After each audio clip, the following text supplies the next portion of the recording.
Salam saudara terkasih dalam Yesus Kristus, salam jumpa pada renungan harian Embun Pagi. Hari ini mari kita dengarkan firman Tuhan yang menguatkan kita untuk tetap di dalam Tuhan. Oleh karena itu sebelum kita mendengarkan firman Tuhan, kita bersatu di dalam doa. Damai sejahtera Allah yang melampaui segala akal dan pikiran, itulah yang melihara hati dan pikiranmu dalam Kristus Yesus Tuhan. Amin. Saudara terkasih, firman Tuhan untuk kita pada hari ini diambil dari Yosua 22 ayat 29. Dalam bahasa Batak Angkola dikatakan, Pos marohamun nadarahami anggo mangolu, Tuhan sangamatak kami mangolui Tuhan. Tusia marhite na pajongjong langgatan na asing, bain haul situtungan sanga haul gandum, sanga haul si haul konan. Aki madung adong do atong langgatan ni Tuhan de bata di jolon di bandar parmianan ni Tuhan.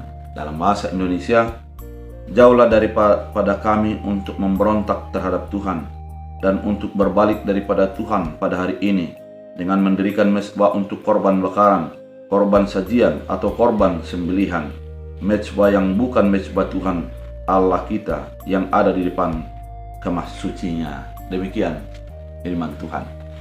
Saudara terkasih di dalam Kristus Yesus, perjalanan iman daripada umat Israel pada saat itu penuh dengan tantangan, di mana ketika Musa membawa mereka keluar dari Mesir, berada di padang gurun selama 40 tahun, sesungguhnya tidak mudah yang dihadapi mereka.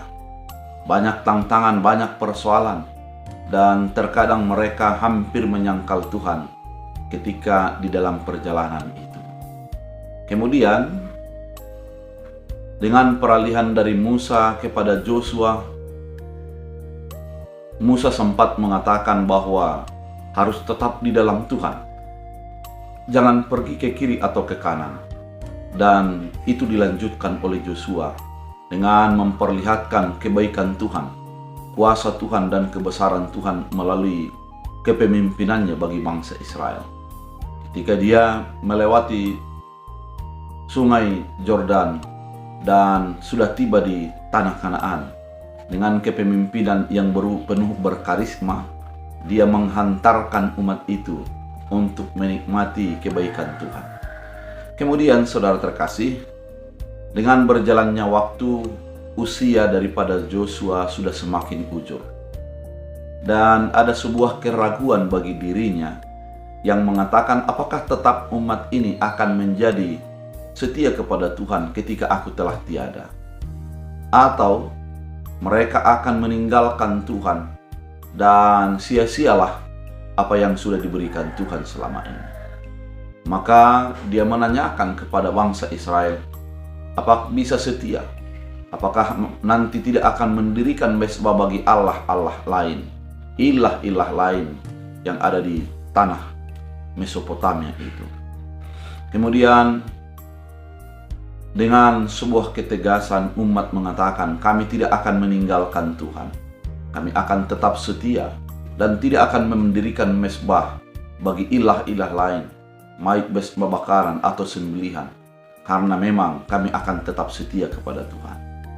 Pernyataan ini merupakan suatu pernyataan yang mungkin mudah dikatakan, tapi sulit untuk dilakukan. Karena memang bangsa Israel ketika kehilangan sosok Joshua, mereka akan menjadi beradaptasi hal-hal yang baru. Mereka sudah melirik dan melihat apa yang sudah ada bagi bangsa-bangsa di sekitar, cara-cara penyembahan, dan mungkin bisa saja jadi meniru mereka. Oleh karena itu, Joshua menekankan memang bahwa kalau dia dan seisi rumahnya hanya percaya kepada Tuhan.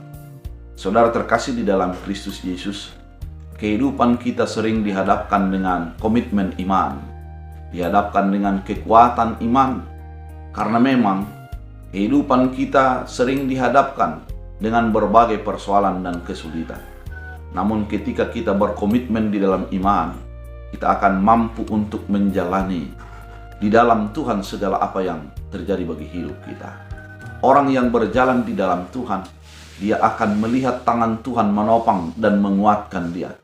Dia akan melihat bahwa Tuhan melebihi daripada ilah-ilah lain.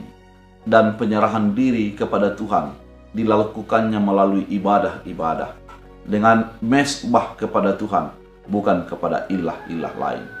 Saudara terkasih di dalam Kristus Yesus, ketika kita berkomitmen untuk tetap di dalam Tuhan, artinya kita harus melihat Tuhan di dalam keadaan sukacita yang kita hadapi. Kita harus melihat Tuhan di dalam duka cita yang kita hadapi. Kita harus melihat Tuhan di dalam segala ritme kehidupan yang terjadi bagi kehidupan kita. Mungkin kita bisa melihat bahwa ilah lain begitu kuat, atau kekuatan-kekuatan di luar kemanusiaan kita bisa menjadi lebih kuat. Namun yang pasti, Tuhan kita melebihi daripada segalanya. Tuhan kita melebihi daripada kekuatan yang ada. Dan ketika kita menyerahkan diri sepenuhnya, kita berkomitmen untuk tetap menyembah Tuhan dalam segala keadaan yang terjadi bagi kehidupan kita. Oleh karena itu, saudara terkasih di dalam Kristus Yesus, tetaplah di dalam Tuhan. Biarlah Tuhan menjadi tetap engkau puji, engkau sembah, dan engkau muliakan dalam kehidupanmu. Jangan menjadi ragu dan jangan meninggalkan Tuhan, karena Tuhan sudah lebih dahulu memberikan kasih-Nya kepada kita. Karena Tuhan adalah Tuhan yang perkasa, yang empunya segala-galanya, yang menciptakan langit dan bumi dan segala isinya. Oleh karena itu, biarlah Tuhan menjadi dimuliakan. Biarlah Tuhan menjadi kita puji dan kita sembah. Dan kita akan menjadi melihat tangan Tuhan yang begitu kuat untuk menopang kita. Biarlah firman ini menjadi kekuatan, sukacita, dan semangat baru dalam kehidupan kita. Kita bersatu di dalam doa. Terima kasih Tuhan atas firman yang begitu indah, mengingatkan kami bahwa kami akan tetap di dalam Tuhan apapun yang terjadi bagi hidup kami. Biarlah iman kami semakin teguh dan semakin mengandalkan Tuhan dalam keadaan yang kami hadapi. Terima kasih Bapa, ajari kami untuk menyembah Engkau di dalam roh dan kebenaran. Dalam Kristus Yesus Tuhan, amin. Tuhan Yesus